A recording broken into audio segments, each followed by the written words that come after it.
Eu quero saudar os irmãos com a graça e a paz do Senhor Jesus. Mais uma vez, nós estamos aqui no templo da nossa igreja e nós vamos começar a nossa escola dominical, a nossa aula de hoje. No entanto, antes de começá-la, eu quero pedir que nós oremos, que nós tenhamos uma palavra de oração, pedindo a bênção de Deus, a instrução do Espírito Santo para a aula que nós teremos. Então, por favor, ore comigo, feche os seus olhos, abaixe a sua cabeça. Nós vamos ter uma palavra de oração nesse instante. Senhor nosso Deus e nosso Pai, nós te agradecemos, ó Deus, pelas nossas vidas, pelo teu amor, pelo teu cuidado, pela tua proteção sobre as nossas vidas. Obrigado, Senhor, pela oportunidade que tu nos concedes de mais uma vez estudarmos a tua palavra, de aprender dela e de crescermos na graça e no conhecimento de nosso Senhor e Salvador Jesus Cristo. Pedimos a Deus que o Senhor abençoe essa escola dominical, a aula que nós teremos, o aprendizado, que nós possamos te conhecer cada vez mais e melhor para a glória do teu nome. Abençoa a nossa aula, ilumina-nos com o teu Santo Espírito para que te conheçamos e cresçamos a cada dia na graça e no conhecimento de nosso Senhor e Salvador Jesus Cristo, em nome de quem oramos hoje e sempre, te pedindo perdão pelos nossos pecados. Amém. Muito bem, irmãos, nós começamos a estudar a Confissão de Fé de Westminster. Vocês estão vendo essa imagem, ela é bem ilustrativa e significativa. Nós temos aqui vários homens reunidos na abadia de Westminster. Nós falamos um pouco na semana passada, mas eu queria contar mais um pouco da história a respeito disso.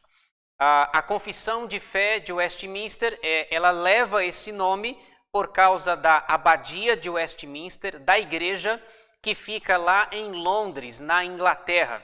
Essa é uma abadia famosa e conhecida, aonde se casam os reis da Inglaterra, aonde é a sede da igreja anglicana lá na Inglaterra. Nessa imagem você vê vários homens, a maioria deles sentados, discutindo sobre os símbolos de fé que foram produzidos lá. Então você tem essa imagem, ela é bem ilustrativa a respeito na verdade, não foi a Assembleia de Westminster, ela foi convocada para alguns anos. Então, nós temos aqui esses 3 documentos que são chamados de símbolos de fé da IPB, Igreja Presbiteriana do Brasil. Aquela imagem anterior dos teólogos reunidos, cerca de 151 pessoas, sendo 121 teólogos e 30 leigos. Então, durante esse período, quase 6 anos, eles estiveram reunidos no século XVII, entre 1643 a 1649. A Assembleia de Westminster foi convocada pelo parlamento inglês, pelo rei Carlos I, com o objetivo de traçar a doutrina e os rumos que a igreja deveria tomar, a igreja da Inglaterra. Então, na Assembleia, durante esses quase 6 anos, foram produzidos 6 documentos. Aqui nós destacamos 3 deles, que são símbolos de fé da nossa igreja. Então, começando aí da esquerda para a direita, você tem a Confissão de Fé de Westminster, que é o que nós estamos estudando. Ela está feita em forma de capítulos. São 33 capítulos, eu já falei isso, mas repito outra vez. Então, ela tem capítulos e seções ou parágrafos e as referências bíblicas. O do meio aí, o Catecismo Maior de Westminster. Esse catecismo, e também você tem o Breve Catecismo de Westminster. A diferença entre os dois é que o maior foi feito para os adultos e o breve foi feito para o ensino das crianças. Aliás, está aí uma boa sugestão, se você quiser, você pode ler, se você tiver esses documentos, Você pode estudar, pode ler com o seu filho o breve catecismo de Westminster, porque tem um rico conteúdo para o seu filho. Então, tanto o catecismo maior quanto o breve, eles estão feitos em forma de perguntas e respostas. Então, a estrutura é a seguinte: tem a pergunta, tem a resposta e tem as referências bíblicas. O catecismo maior tem, se não me engano, 196 perguntas e o breve catecismo, 107 perguntas. Então, a Assembleia de Westminster, reunida durante 1643 a 1649, produziu 6 documentos. Desses 6, nós adotamos esses 3. A Confissão, o Catecismo Maior e o Breve Catecismo. Essa data que vocês estão vendo aí, 1647, é o ano em que a Confissão ficou pronta, de 43 a 49, mas especificamente a Confissão de Fé ficou pronta em 1647. Eu quero falar aí 4 observações iniciais a respeito do nosso estudo. Primeira, a CFW, que é a sigla para Confissão de Fé de Westminster, tem 33 capítulos. Segunda, vamos estudar um por semana. Terceira, os capítulos têm seções ou parágrafos. E quarta, vamos ler alguns versículos, porque nós não teríamos tempo e nem condições para ler todas as referências bíblicas que são sugeridas, que são expostas na confissão. Então, essas 4 observações iniciais. Resumo da CFW por temas. Ela tem 8 partes. Então, você tem as 8 partes aqui. Aqui é uma visão geral de todo o livro. A primeira parte fala sobre a Bíblia.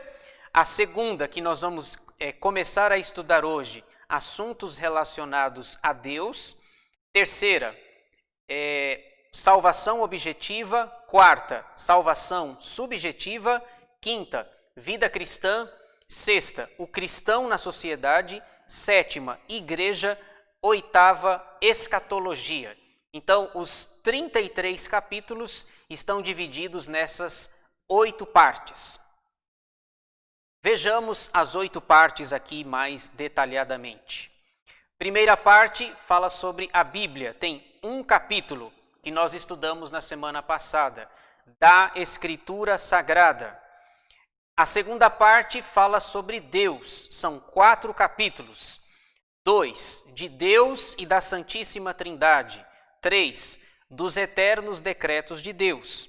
4, da criação. 5, da providência. Terceira parte fala sobre salvação objetiva, 4 capítulos. 6, da queda do homem, do pecado e do seu castigo. 7, do pacto de Deus com o homem. 8, de Cristo o mediador. 9, do livre-arbítrio. Quarta parte fala sobre salvação subjetiva, 9 capítulos. 10, da vocação eficaz, 11, da justificação, 12, da adoção, 13, da santificação, 14, da fé salvadora, 15, do arrependimento para a vida, 16, das boas obras, 17, da perseverança dos santos, 18, da certeza da graça e da salvação. Quinta parte fala sobre vida cristã, 3 capítulos. 19, da lei de Deus. 20, da liberdade cristã.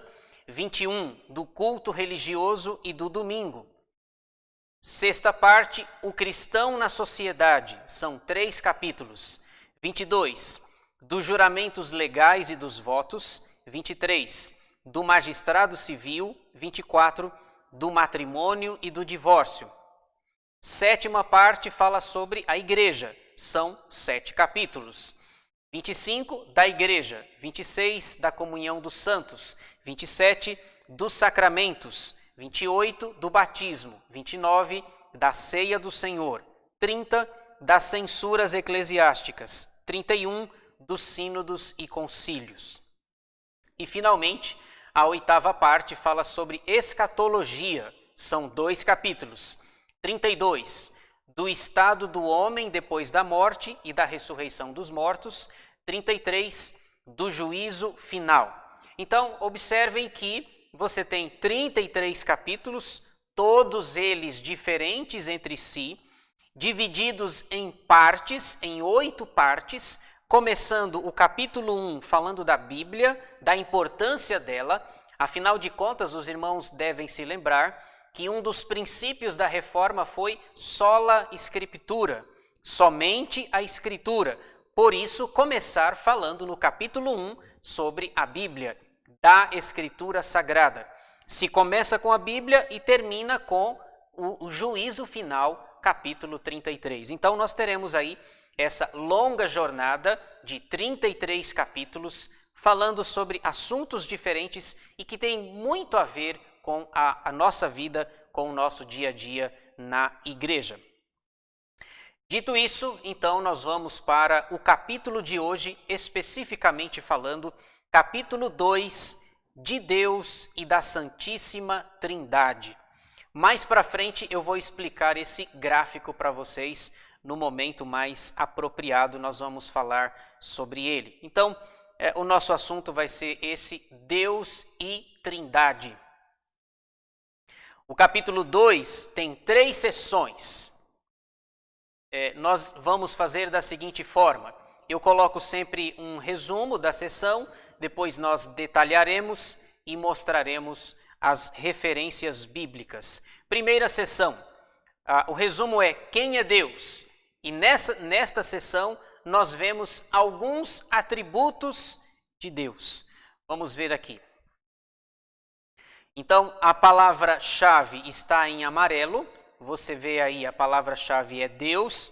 Também aparece a palavra Ele, que é uma referência ao próprio Deus. Então, vejamos aí, vocês vão ver, aliás, aproveitando aqui a oportunidade, vocês vão ver como esse capítulo é rico e como é difícil falar sobre esse assunto, falar sobre Deus e mais difícil ainda falar sobre a Trindade. Sabe por quê? Porque nós somos criaturas finitas, nós somos limitados e precisamos da graça de Deus. Então nós temos dificuldade para entender um ser que é infinito e incompreensível, que é o ser de Deus. Então, o capítulo é rico, é muito interessante, e ele começa rico, difícil, fica mais difícil ainda quando nós tratarmos especificamente da Trindade mais para o final do capítulo. Então, vejamos aí, são 3 sessões, o capítulo é relativamente pequeno, mas nós temos bastante informações aqui. Então, vamos lá, primeira sessão. Os teólogos escreveram o seguinte: há um só Deus vivo e verdadeiro, o qual é infinito em seu ser e perfeições. Então veja, nesse primeiro parágrafo ou na primeira sessão, eles já começam falando sobre a unicidade de Deus. Deus é único, só há um Deus e esse Deus é infinito. Daqui a pouco a gente vai tratar mais especificamente disso. Ele, Deus, é um espírito puríssimo, invisível, sem corpo, membros ou paixões. É imutável, imenso, eterno, incompreensível, onipotente, onisciente, santíssimo, completamente livre e absoluto, fazendo tudo segundo o conselho da sua própria vontade. Só uma pausa aqui. Nós não vamos ler, obviamente, todos os versículos, nós não teríamos condições para isso, mas para cada palavra que vocês estão vendo aqui, há um versículo ou mais de um, são referências bíblicas acerca de cada palavra. Por exemplo, quando diz que ele é imutável, tem um versículo para isso. Quando diz que é imenso, que é eterno, que é incompreensível, onipotente e assim por diante. Nós não vamos ver todos os versículos, nós não teríamos condições para isso, repito, mas na confissão, se você tem o texto dela, todas as referências estão lá, um farto número de referências bíblicas.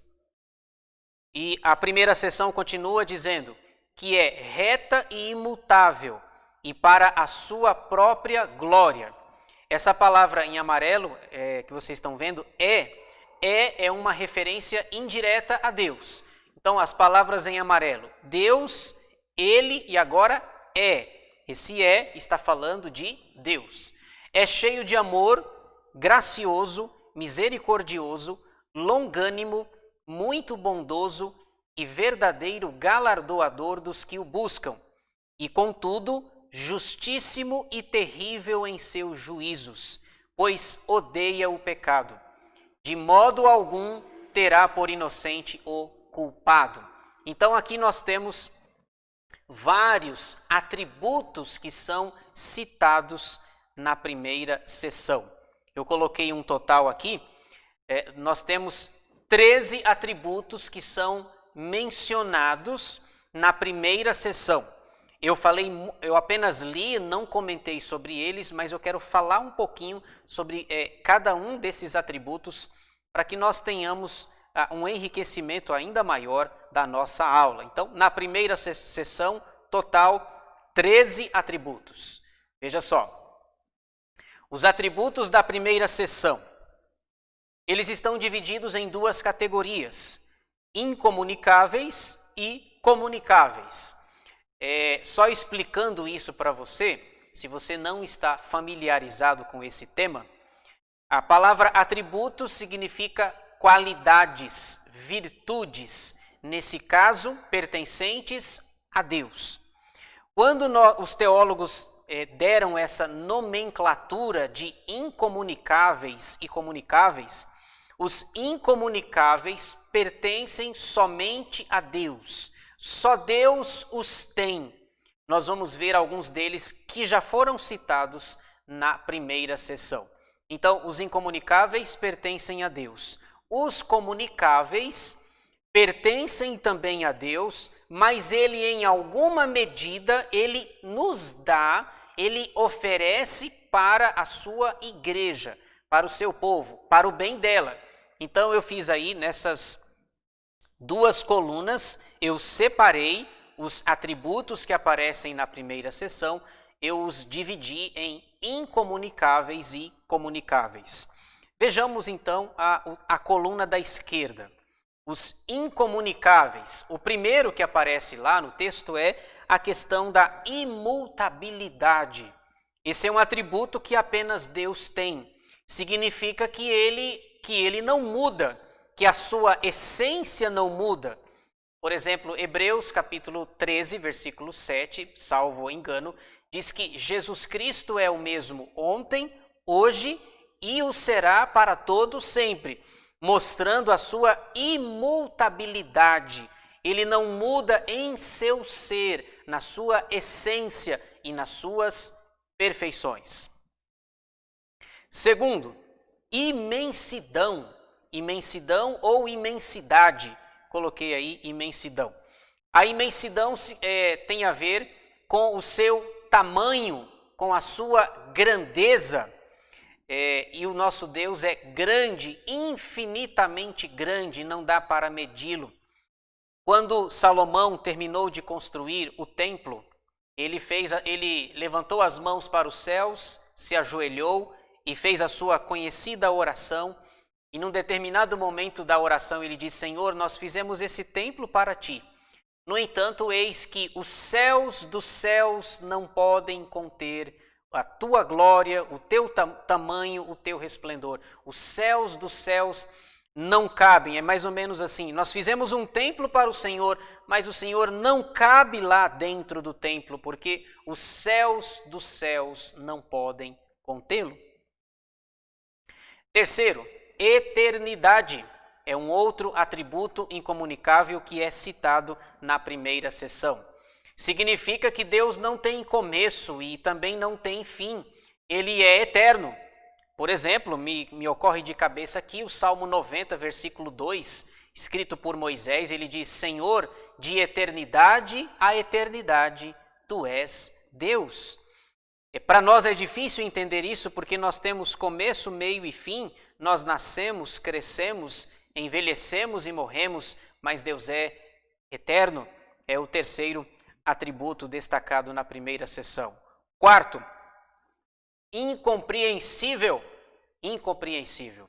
Nossa mente finita não consegue entender, não consegue compreender o ser de Deus, a sua perfeição, os seus atributos. Paulo diz em Romanos 11, já terminando o capítulo, diz: quem conheceu a mente do Senhor? Quem foi o seu conselheiro? Quem foi que lhe deu emprestado para ele? Então veja, Deus é incompreensível. Isaías também vai dizer que os nossos pensamentos não são os pensamentos de Deus. Os pensamentos, os propósitos são muito mais elevados do que os nossos. Quinto atributo, onipotência, significa que ele pode todas as coisas. Não há limites para o seu poder, para a sua grandeza. Deus é onipotente. Querendo Deus, quem impedirá? Diz a Escritura. Sexto, onisciência, significa que ele sabe de todas as coisas. Ele tem o pleno conhecimento de coisas grandes, macro, ou de pequenas, micro. Ele sabe, ele conhece todas as coisas. Ele é o Deus que perscruta os nossos pensamentos. Nós podemos ver a onipotência, a onisciência de Deus, por exemplo, lá no Salmo 139, aonde Davi descreve com riqueza de detalhes esses atributos que os teólogos chamam de incomunicáveis, que pertencem apenas a Deus. Veja, santidade é um outro atributo de Deus. Isaías 6, nós temos a visão lá de Isaías, em que os serafins cantam e adoram a Deus, dizendo: Santo, Santo, Santo é o Senhor, toda a terra está cheia da sua glória. O nosso Deus é santo e ele habita em luz inacessível, diz a Escritura. Então, do lado esquerdo, os atributos incomunicáveis. Lado direito, os comunicáveis, os atributos que ele tem, mas em alguma medida ele dá para nós, ele oferece para a sua igreja. E o primeiro que nós destacamos aqui é o amor. Deus é amor. Aliás, essa expressão é descrita pelo apóstolo João, lá em 1 de João 5, ele vai afirmar categoricamente: Deus é amor. E ele transmite isso para nós, para que nós também amemos. Então, esse é o primeiro atributo que eu destaco. Segundo, é a graça, ou ele é gracioso. O nosso Deus é o Deus gracioso, que nos dá aquilo que nós não merecemos, através dos méritos e dos benefícios de Cristo Jesus. Terceiro, misericórdia. O nosso Deus é um Deus misericordioso.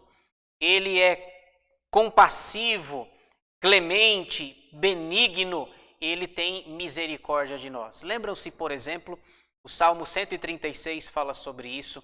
Ele tem o início do versículo e no final diz: porque as misericórdias do Senhor duram para sempre.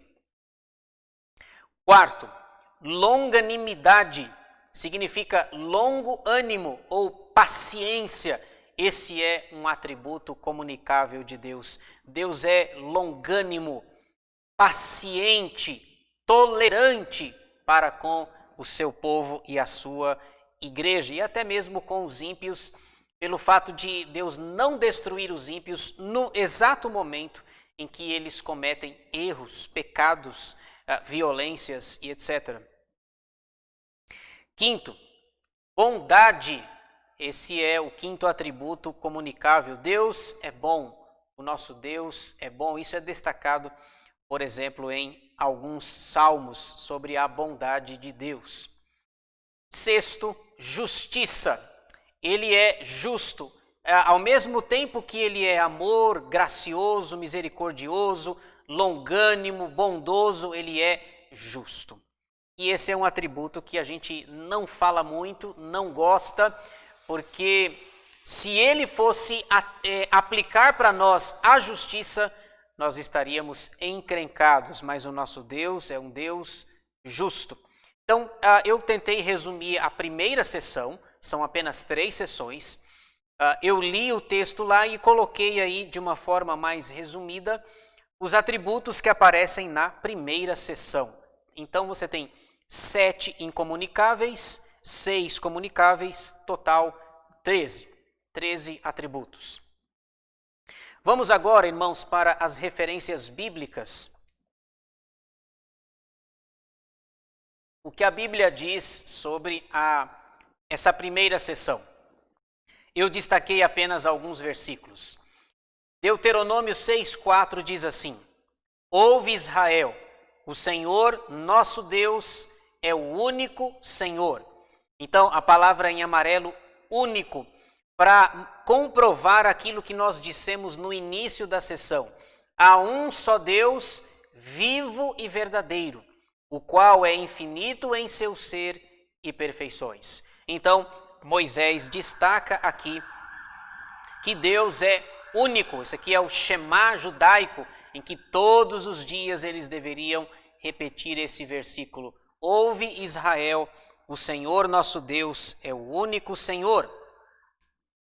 Romanos 11:36, Paulo diz, falando de um outro atributo, agora sobre a glória de Deus, que está em amarelo, porque dele e por meio dele e para ele são todas as coisas, a ele, pois, a glória eternamente. Amém. Então, Paulo destaca a glória de Deus. Agora, esse daqui a gente não gosta muito não. Naum capítulo 1, versículos 2 e 3, o profeta que não é muito conhecido, o profeta Naum destaca na sua profecia. Naum, capítulo 1, versículos 2 e 3, veja 3 atributos que eu destaquei aí, aqui estão em amarelo.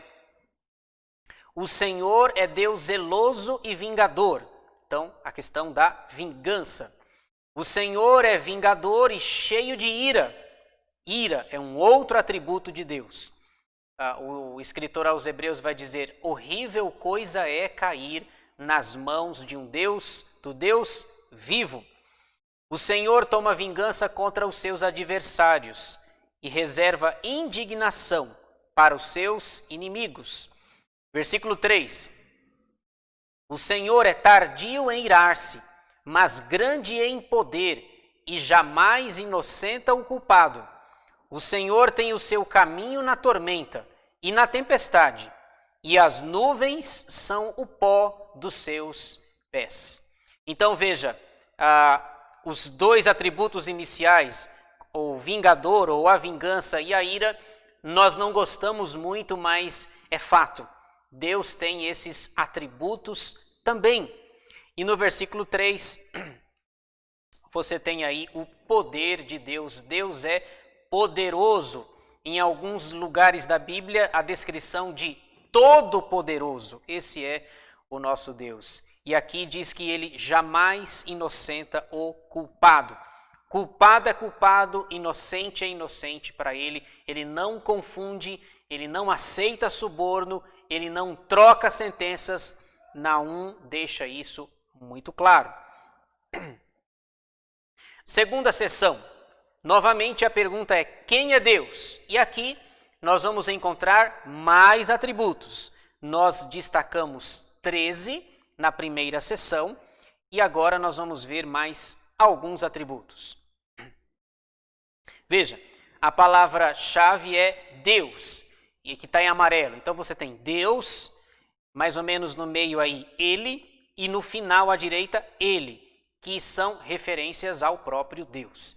Então, vejamos aí mais atributos a respeito de Deus.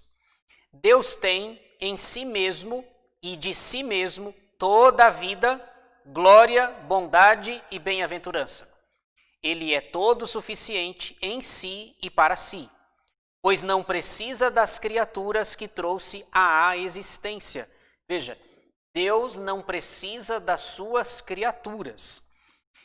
Veja, Deus sem o ser humano continua sendo Deus. O ser humano sem Deus está enrolado. Essa é uma descrição claríssima em que Deus não precisa de nós. Deus não precisa das suas criaturas pela sua grandeza, pelo seu poder, pelos atributos que nós estamos destacando aqui. Conforme nós podemos ver na terceira linha aí, ele é todo suficiente em si e para si, pois não precisa das criaturas que trouxe à existência. Não deriva delas glória alguma, mas somente manifesta a sua glória nelas, criaturas, por elas, para elas e sobre elas, criaturas. Ele é a única origem de todo ser. Então veja que texto rico em que os teólogos lá de Westminster, eu imagino que eles tiveram bastante trabalho para chegar a essa conclusão e escrever essas linhas tão densas, tão profundas e carregadas de significado. Veja aí, as palavras que estão em amarelo também são uma referência a Deus. Então você tem dele, ele, depois dele, ele e ele lá no final. Essas palavras se referem a Deus. Vamos ler então. Dele, por ele e para ele são todas as coisas, e sobre elas, criaturas, tem ele soberano domínio para fazer com elas, para elas e sobre elas tudo quanto quiser. Todas as coisas estão patentes e manifestas diante dele. Ou seja, não tem nada escondido, não dá para se ocultar nada dele. O seu saber é infinito, infalível e independente da criatura, de sorte que para ele nada é contingente ou incerto.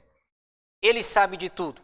Diz a Bíblia que até mesmo os fios de cabelo da nossa cabeça estão todos contados. Também diz que um pardal não cai no chão sem o consentimento dele. Nada é contingente ou incerto para o nosso Deus. Ele é santíssimo em todos os seus conselhos, em todas as suas obras e em todos os seus preceitos, da parte dos anjos e dos homens e de qualquer outra criatura, lhe são devidos todo culto, todo serviço e toda obediência, que ele ouve por bem requerer deles. Ou seja, tanto os anjos, os homens ou quaisquer outras criaturas devem render a ele culto, louvor e adoração. Vamos ver aqui o total, veja só, 9 atributos. Então some comigo lá, você tem 13 atributos na primeira sessão, 9 atributos na segunda, total 22. Não significa que Deus tenha apenas 22. Essa lista não é exaustiva. O total de 22 é a somatória da primeira e da segunda sessões.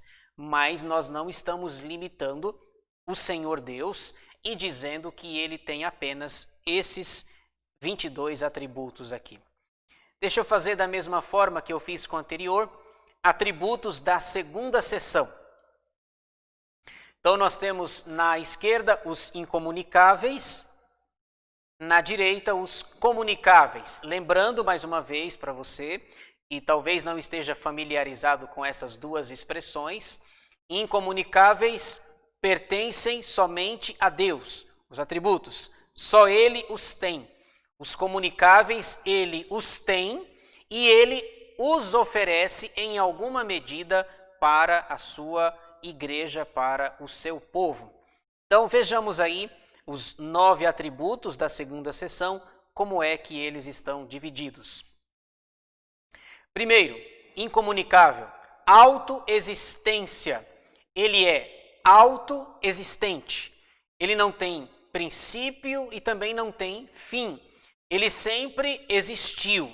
Então, é o primeiro destacado aí, a sua autoexistência. Segundo, ele é glorioso, ou a sua glória. Aliás, irmãos, uma curiosidade que eu aprendi, quando nós falamos da glória de Deus, a glória de Deus não é apenas um atributo. A glória de Deus é a somatória de todos os seus atributos. Já pararam para pensar nisso? A grandeza e a sublimidade disso? Juntar todos os incomunicáveis, os comunicáveis, pegando por exemplo, os 22 e tem outros que nós não citamos aqui. Já pensou então, quando nós falamos sobre a glória de Deus, é a somatória de todos os seus atributos. Esse é o nosso Deus, o nosso Senhor. Então ele é glorioso. Terceiro, ele é autossuficiente pelo texto que nós lemos. Ele não precisa das criaturas, conforme nós lemos ainda há pouco na segunda sessão. Ele não deriva glória deles, pelo contrário, é ele que manifesta a sua glória para as criaturas. Ele é autossuficiente. Eu, sem Deus, estou perdido. Deus, sem mim, continua soberano, reinando sobre todas as coisas. Quarto, ele é criador. Veja, então esse é um atributo incomunicável. Por quê? Porque somente ele tem a capacidade de criar. Os capítulos 1 e 2 de Gênesis nós podemos ver isso. O primeiro versículo da Bíblia fala sobre isso. No princípio, criou Deus os céus e a terra. Quinto, soberania. Ele é soberano, ele controla todas as coisas. De fato, ele é o rei único, soberano, o monarca poderoso. Ele tem toda a soberania sobre todos os assuntos, sobre todas as pessoas, sobre toda a criação, sobre tudo o que ele fez. Ele é soberano. Sexto, nós já falamos, a onisciência. Ele sabe de tudo, conforme nós já falamos na primeira sessão. Esse atributo novamente é repetido, a sua onisciência. Sétimo, novamente é citado aí a santidade. Deus é santo, completamente santo. Como dissemos, ele habita em luz inacessível. E a palavra de Deus diz lá em Hebreus 12:14, segui a paz com todos e a santificação, sem a qual ninguém verá o Senhor. Por que as pessoas não verão a Deus? Nesse caso, porque o nosso Deus é santo. Vejamos aí dois atributos comunicáveis. Também já falamos sobre ele. O primeiro que é citado na segunda sessão é a bondade. O nosso Deus é bondoso. E o segundo, a sabedoria. Sabedoria. Esse daqui é um atributo fantástico. Deus é sábio, completamente sábio. E quem dera que nós fôssemos sábios, agíssemos como pessoas sábias, já que ele dá para nós esse atributo incomunicável da sabedoria. Então você tem aí 7 mais 2, 9. Alguns, vocês puderam perceber, alguns que estão na segunda sessão são repetidos da primeira sessão. Vamos às referências bíblicas, ao texto bíblico. O que está em amarelo é para destacar alguns desses atributos. João 5:26 diz assim: porque assim como o Pai tem vida em si mesmo, também concedeu ao Filho ter vida em si mesmo. Então veja, essa palavra vida que aparece repetida 2 vezes no versículo, é para mostrar a sua autoexistência. Ele tem vida, ele não deriva isso de ninguém, ele é autoexistente, ele tem vida em si mesmo. Outro texto, Atos 17, versículos 24 e 25, nós temos aí dois atributos também. O Deus que fez o mundo e tudo que nele existe, sendo ele Senhor do céu e da terra, não habita em santuários feitos por mãos humanas. Qual atributo nós destacamos aqui? Na palavra fez, o fez aí é um daqueles atributos, ele é criador. Outra coisa, a palavra precisasse aí no versículo 25 vai mostrar para nós também outro atributo, a sua autossuficiência. Ele é suficiente, ele não precisa das criaturas que trouxe à existência. O versículo 25 diz: nem é servido por mãos humanas, como se de alguma coisa precisasse, pois ele mesmo é quem a todos dá vida, respiração e tudo mais. Também o último versículo, Apocalipse 7, versículos 11 e 12, nós temos aí em amarelo alguns atributos sendo exaltados. Todos os anjos estavam de pé, rodeando o trono, os anciãos e os 4 seres viventes, e ante o trono se prostraram sobre os rostos e adoraram a Deus, dizendo: Amém. O louvor e a glória e a sabedoria e as ações de graça e a honra e o poder e a força sejam ao nosso Deus pelos séculos dos séculos. Amém. Veja que texto extraordinário. Eu quero até recomendar aqui, por favor, nós estamos estudando o livro do Apocalipse nos estudos bíblicos de terça-feira, nas terças-feiras, e eu quero recomendar, se você puder, assista no nosso canal, está a maioria deles na playlist do nosso canal. Nós estamos fazendo um estudo panorâmico do Apocalipse em 8 aulas, 8 estudos, melhor dizendo. E lá você pode ver isso com mais vagar. Agora, o que eu queria chamar a sua atenção é que nós já lemos esse versículo e, curiosamente, a gente não percebe que 7 atributos são destacados aqui. Por que não é 6? Por que não é 8? Por causa da ênfase do livro, o número 7 é o que sobressai. Veja, eles estão prostrados, adorando a Deus, e eles estão, olha só, conta comigo aí que vai dar 7. Louvor, glória, sabedoria, ações de graças, honra, poder e força. 7 coisas. Para enfatizar a importância do número 7 presente no livro do Apocalipse. Fecha parênteses, mas a recomendação fica aí para os irmãos, se vocês puderem acompanhar os estudos do Apocalipse, vocês vão perceber a importância que o número 7 tem no livro. Vamos para o final, terceira e última sessão. Aqui vai complicar um pouquinho, porque nós vamos falar especificamente sobre a Trindade. O resumo da terceira sessão é as pessoas da Trindade.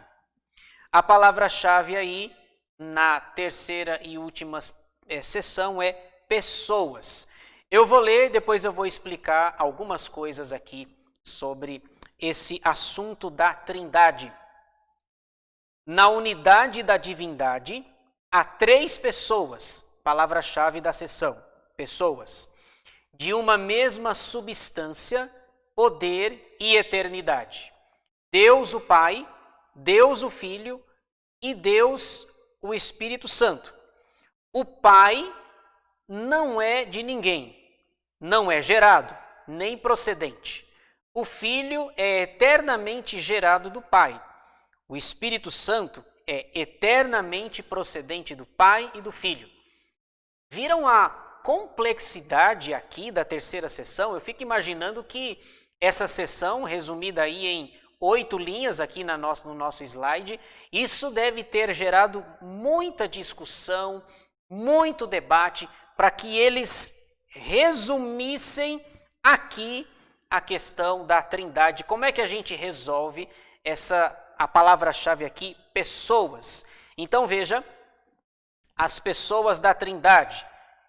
Eu deixei sublinhado aqui para ficar bem claro e nítido as 3 pessoas. Então veja, as pessoas da divindade, o Pai, o Filho e o Espírito Santo. Então aqui nós vemos claramente as três pessoas, Pai, Filho e Espírito Santo. Até aqui, tranquilo. O difícil é entender, é explicar esse texto sucinto, resumido, porém muito profundo o que está escrito aqui.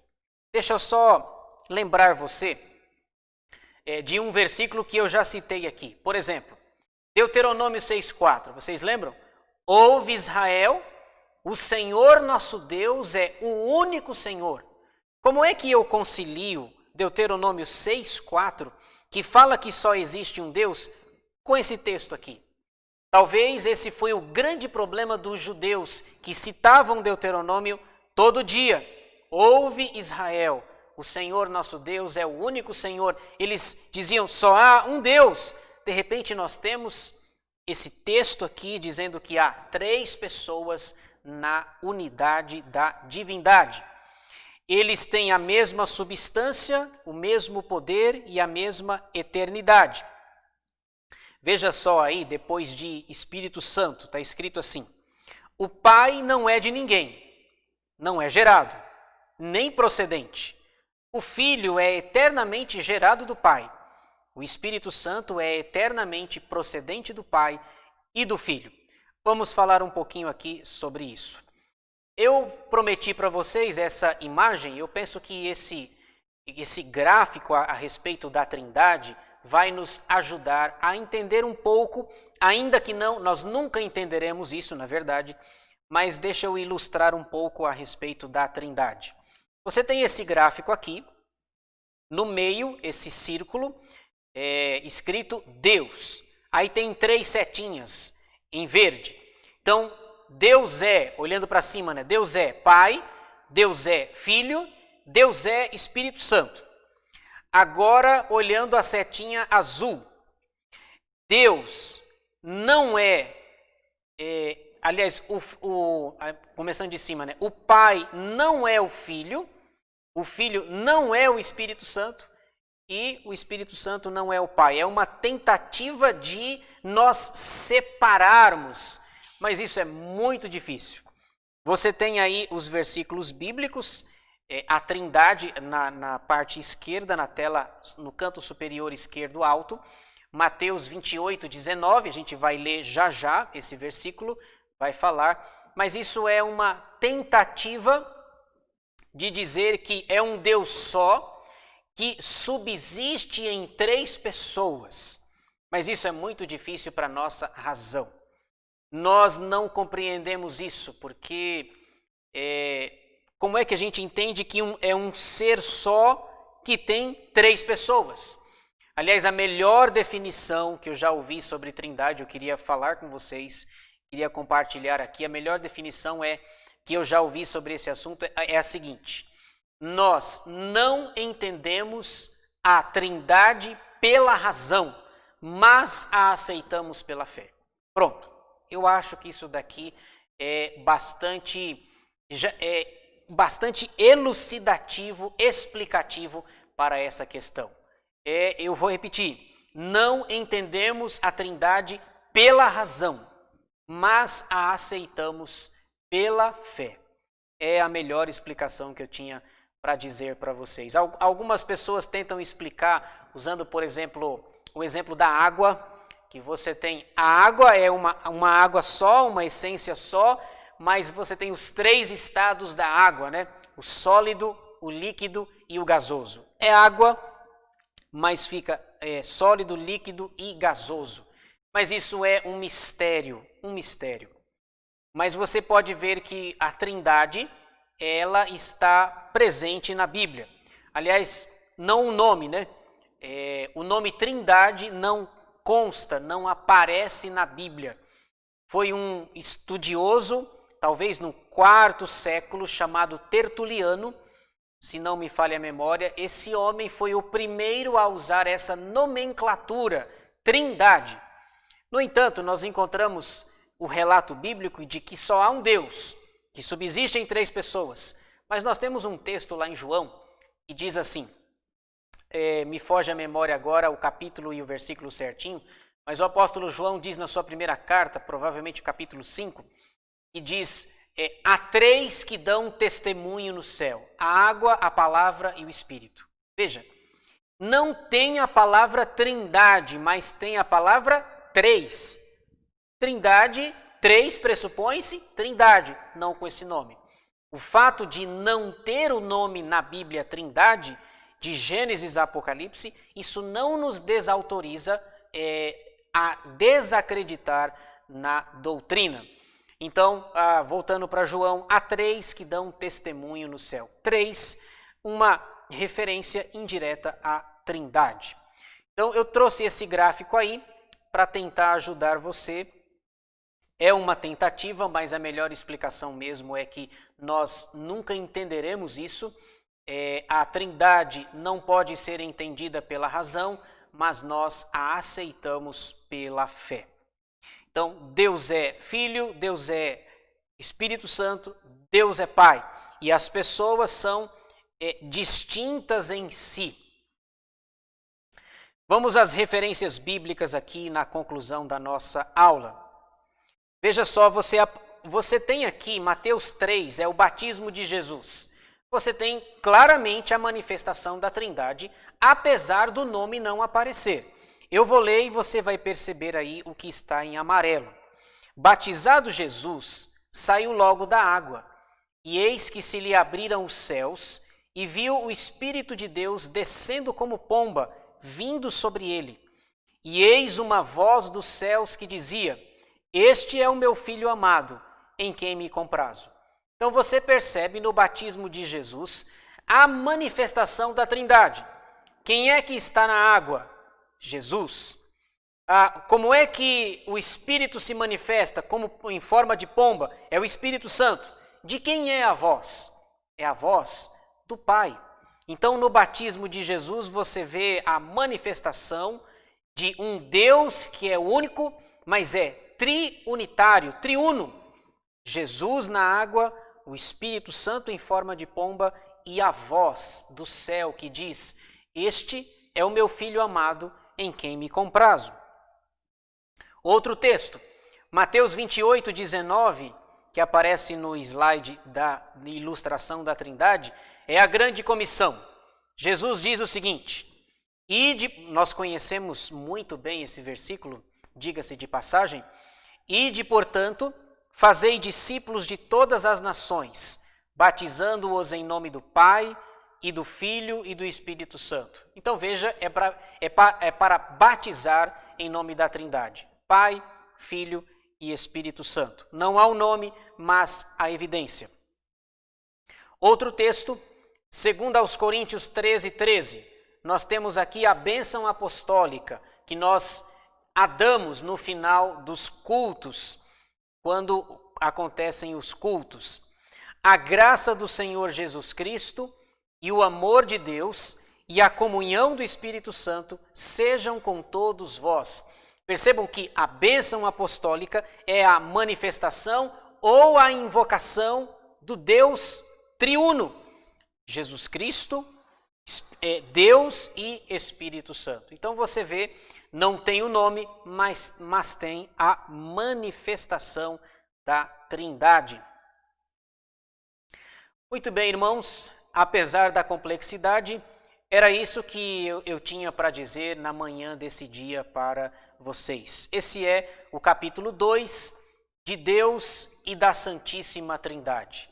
Foi o que nós tentamos fazer. Na primeira sessão, vendo 13 atributos, na segunda, vendo 9, alguns deles repetidos, e na terceira, tentando ilustrar, explicar através de versículos a Trindade. Repito, ela não pode ser entendida pela razão, mas nós a aceitamos pela fé. Esse é, portanto, o capítulo de hoje, no qual desejamos que você tenha aprendido, crescido, se fortalecido. Como é bom nós conhecermos sobre Deus, esse Deus que tem esses atributos incomunicáveis, os comunicáveis que são dados para nós, a igreja.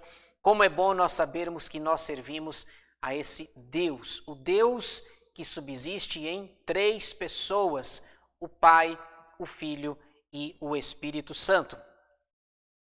A nossa próxima aula, nós vamos continuar estudando a segunda parte, que são assuntos que falam sobre Deus. São 4 capítulos. O 2 é o de hoje, o nosso, de Deus e da Santíssima Trindade. 3, dos eternos decretos de Deus. 4, da criação. 5, da providência. Então, semana que vem, nós vamos estudar este capítulo que também é muito rico. Capítulo 3, dos eternos decretos de Deus. Um assunto complexo que exige de nós uma avaliação criteriosa, detalhista, especialmente bíblica, para que nós entendamos esse assunto. Então, semana que vem, convidamos os irmãos, nós vamos estudar sobre dos eternos decretos de Deus. Por ora, nós ficamos por aqui. Eu quero convidar você para que nós oremos mais uma vez, agradecendo pela aula, pelos conhecimentos que tivemos e pedindo que Deus nos dê a graça de lembrarmos disso, de exaltarmos esse Deus.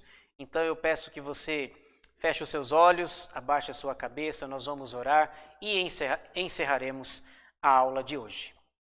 Senhor nosso Deus e nosso Pai, gratos estamos pela oportunidade que Tu nos deste de estudarmos mais um pouco da Tua Palavra, a Confissão de Fé de Westminster, que espelha tão sistematicamente os ensinos da Tua Palavra. Obrigado por esse assunto tão rico de Deus e da Santíssima Trindade. Obrigado, Pai, por esses ensinamentos tão preciosos.